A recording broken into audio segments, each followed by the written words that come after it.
You're enjoying the evolution of your desire. You feel the exhilaration of a new idea born within you. Even before it manifests, you adore that fresh life-giving desire. Yes, yes, yes. When you enthusiastically answer yes to that question, you will be understanding deliberate creating. Because you will always be in a place where new desire is born. Eternally. That's the way this universe is. You will never stand in a place of completion ever. And when you really understand that, when you stop and say, I know I am eternally incomplete, it takes the edge off the discomfort of something wanted, not yet manifested. And if you are wise, it puts you in the place where you are softly and yet eagerly anticipating that which is to come without being uncomfortable about that which has not come. As you stand in this place where you are feeling discomfort because there is a desire within you that you cannot figure out how to make happen, that discomfort is what keeps it from happening. It's a discord, a vibrational discord that will not allow the source energy that is natural to you to flow. You are extensions of source energy. You are leading edge creators here in these physical bodies. And the reason that we call it leading edge is because this environment, this leading edge environment, is the fantastic variety or contrast that helps you, the focuser of energy, identify desire. And so as you identify a new desire, it shoots out of you. Every preference, even at a cellular level, is noted as desire. And when that preference is born, and it is constantly, source energy hears it vibrationally, responds to it instantly. Your answers are given immediately every single time. When you say, ask and it is given, you could not be more accurate. So why is it that the things that some are asking for seem to not be being received? It may be because you are not receiving them. You may not be in the receiving mode. You may not be letting them in. And the way you would know if you are in the receiving mode or not is if your desire is life-giving to you, if you feel enthusiasm or passion or anticipation or eagerness over the desire that is new within you, then you are in the place of allowing yourself to be the receiver of what you are asking for. But if you are feeling discomfort, if you are feeling unhappy, if you feel guilty or blameful, if you feel weary or tired, if you have desires and you are so aware of where you stand rather than being eager about where you are becoming, then you may very well be in vibrational discord to your own desire. It is only your own vibrational discord to your own desire that ever keeps anything that you desire from coming to you. Some of you remember seeing the two horses pulling the plow or pulling the wagon, hooked together with a collar. And when they pull together, there is ease in the experience. But when one is pulling and one is not, or they are seeming to want to go in opposite directions, it is a jerky and uncomfortable experience for everyone involved. And what we are wanting to help you to realize is that you are both of those horses within you. In other words, when your desire is moving in one direction, but your belief or expectation is moving in another, you are having an uncomfortable experience. So as we call this gathering the art of allowing, what it is really about is helping you to discover how to allow your own desires, how to allow yourself to be in any moment the pure positive extension of source energy that you really are. And you can tell by the way you feel how you are doing in that. When you are in alignment, you feel wonderful. That's what ease feels like. That's what exhilaration feels like. That's what passion is, or clarity, or vitality, or enthusiasm. That's what that feeling of well-being is. When you feel guilt, or anger, or frustration, or loneliness, or defeat, or fear, or any of those negative emotions, what it always means is, in this moment, you are giving your attention to something not in alignment with what you are wanting.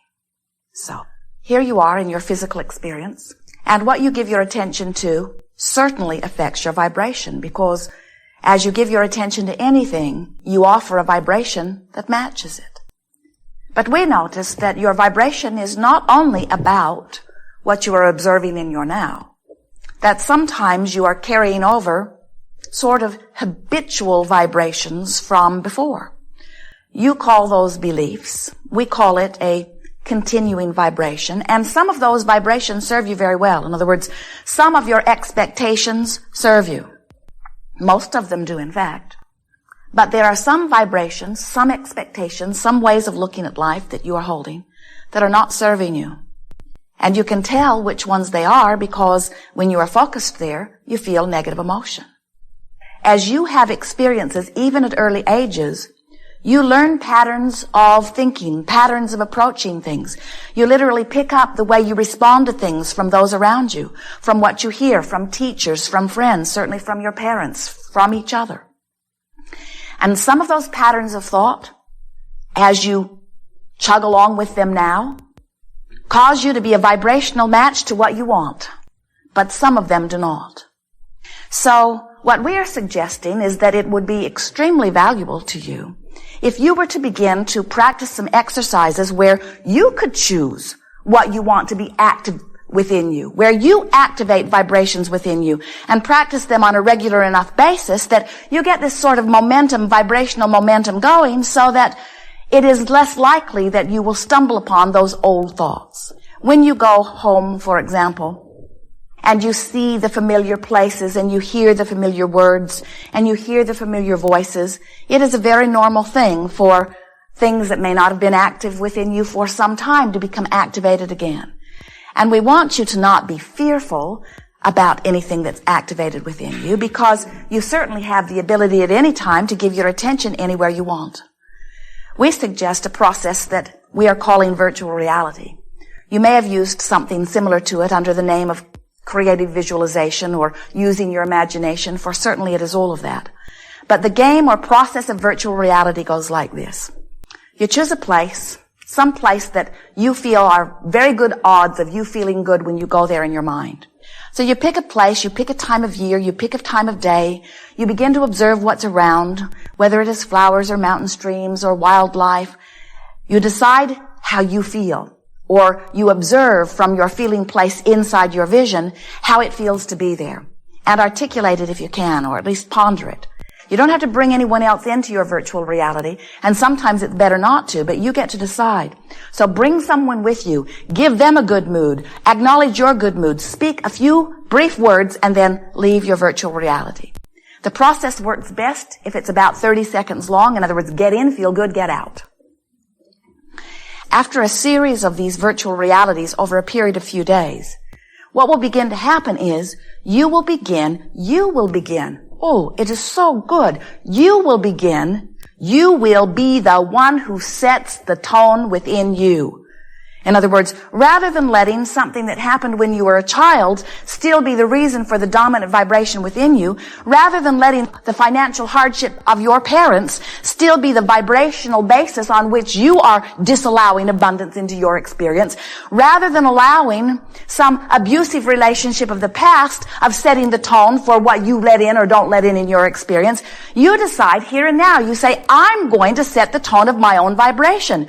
I am a vibrational transmitter and receiver. I am an extension of source energy. I am on the leading edge of thought. This variety is giving me all kinds of clarity about what I want. It is time for me to choose how I offer my vibration, because you can choose a thought that puts you in the place of allowing what you are wanting, or you can choose a thought that does not put you in the place of allowing what you are wanting. But the most important thing that we want you to hear is you are choosing the thought. Many of you are not deliberately choosing thought. In other words, you'll say, there is some factual thing in my life. Something is happening with my mother and I cannot help but notice it. Or something is happening with my finances and I cannot help but notice it. I have to face reality. And we say, sometimes you do, but not all the time. And if you will give yourself a vacation from the reality that you are facing, then you will give yourself a vacation from the vibration that is holding you in the place of not letting in what you want. But you're not going to give yourself a vacation from these without deliberately deciding that you're going to begin to choose some thoughts that set your own vibrational tone. Virtual reality is the place where you choose how you want to feel. And the thing that's nice about it is there's not something else in your virtual reality that's calling you someplace else. In other words, it's like meditation in the sense that it's this fresh, neutral place. And as you get the hang of it and begin to play with it a little bit, you will become addicted to virtual reality. You will find yourself so easily able to choose a vibration and make it your dominant vibration. Do you understand what this game of virtual reality will do? It will cause you to be in the place of allowing. And when you are in the place of allowing, those things that you have been wanting flow easily into your experience. It's always been that way for you. Every one of you have been living every one of these successes over and over again. We're just wanting to point it out in very obvious fashion for you so that you will understand once and for all that you have creative control of your own experience. We want you to reach this place where never again do you blame someone else or some other time or some outside circumstance for what is not happening in your experience the way you want it to happen. We tease with our friends as they are complaining about this and that and the other, and we say to them, somebody should do something about that. And they laugh because they know that we always mean, and the only one who can do anything about it is you, because you are the only one who can adjust your vibration. The other day, Jerry and Esther were in Texas, and they had been gone for several weeks, and they were home for 1 week. And like always, when they are in Texas, they have more to do than they can do. And Esther hit the floor running every morning. She had a long, long list. She was determined to get all of these things done before she left town. And about midway through the week, she was pretty ornery. And she knew it. But she said to Jerry, I don't have time to delegate.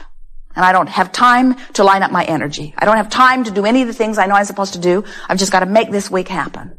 And then a friend who had worked with them before stopped by. Someone Esther adores. Someone who adores Esther. And as this sweet young woman visited with Esther for 5 or 10 minutes, Esther felt Esther come back. She felt her joy return. She felt her clarity return. She felt her well-being return. And when the friend left, Esther said to Jerry, that felt so good. She said, more people should do that for me. And of course, it is nice when there's someone that you feel that way about and that feels that way about you. It is nice when someone who's tuned in, tapped in, turned on, comes into your experience and holds you as their object of attention and breathes fresh, loving well-being back into you. We know it's nice when that happens. But so many of you like that feeling of being adored that you become dependent upon it coming from the outside. And so you expect others to always do that for you, and more are not going to do it for you than are going to do it for you. And it's time for you to become independent of that. In other words, it is true you are uplifters, and it is delicious when you do that for someone or when they do it for you. But when we say someone should do something about that, we're talking about you. And this game of virtual reality is the best tool that we've ever seen utilized by you that will cause you to teach you that you can choose your vibration. Esther, in the first days of playing with it, got all worked up one day and she said, I can damn well choose what will be my dominant vibration. It's time for me to choose what is my dominant vibration. I'm not going to let it be something that's happening someplace else. I'm not going to let it be something that's happening in my neighborhood or in my community or in the Middle East. I'm not going to let others in whatever mess they've gotten themselves in, even if it is someone I adore like my parents, I'm not going to let that set my tone. Now, Esther was not exactly tuned in, tapped in, turned on as she was speaking in that way, but she was very much in stage 1 of making the decision. The rocket of desire was bubbling within her. And when the rocket shot out, she said, I can choose how I feel. I can choose what I think about. And then she set out to do it. She has the good fortune of driving 400 or 500 miles nearly every day. And while they are driving, it is a very nice time. Esther gets behind the wheel of the big monster bus. Jerry goes in the back and puts his headphones on and works on whatever he's working on, and Esther does virtual reality. So as we're moving forward here today, we'll play the game of virtual reality, and you will feel the sweet relief of finding a thought off the subject of your concern, putting you in the place of allowing, and as you practice it again and again and again, what you will begin to notice is that within about 30 days, less in some cases, you will be in charge of how you vibrate. And when you are, you'll be in the place of allowing more often than not. And when you are, those things that you've been asking for that have seemed stubbornly stuck will break loose. No exception.